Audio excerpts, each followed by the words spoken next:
I worked at Eve for 2 years. The company got into financial trouble. So that's when I was offered the job at NCSoft, went there. The projects that I was on. So I went back to CCP and worked on Eve. So that's how all that happened. And I was at CCP for probably another 8 years. So when I went back to CCP, there was a young man named Jeremy. His real name was Jeremy. And I got to know him and his father. Jeremy was a quadriplegic. And his father was some kind of former, like, big whoop-de-woo programmer for the government, like some kind of spook.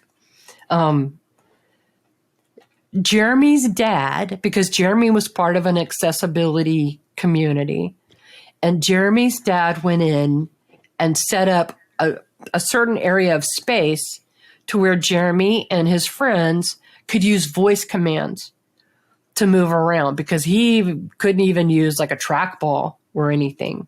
So they could use voice commands to fly around and get to do the stuff that they wanted and needed to do. And that system was called Mandu. And Jeremy's name in the game was Tax, T-A-C-S. So he would call it Tax Mandu.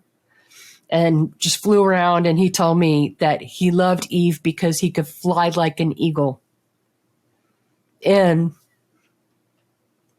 sometime later, when he passed away, I didn't want to make a big deal of it, but just quietly, I went to the game designers and I said, can we do a little something to remember Jeremy? Sorry, I wasn't expecting to get like this. And they created a character called Tax.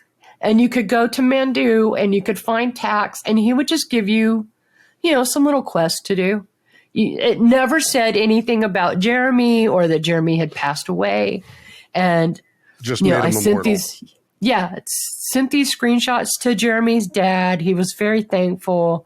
And then I got a message sometime later from a friend of theirs that let me know that after Jeremy passed, his father was just so overwhelmed that he had a heart attack and died.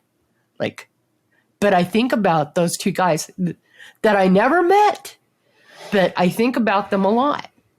And that's the kind of thing on the bad days, because the least favorite part of my job is people who are just assholes.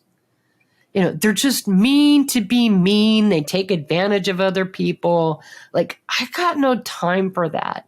And it can kind of wear you down when it's like another one and another one and another one in a very short amount of time. Usually I'm like the old woman in the shoe. I'm just like, get out of here. You're not bothering me. But, there can be times when it wears you down. So I think about people like Jason and Jeremy and some others that I've gotten to know. And it makes those times worthwhile. It's like, Yes, for every one of these little assholes, there's 10 people that are worthy of my time and attention.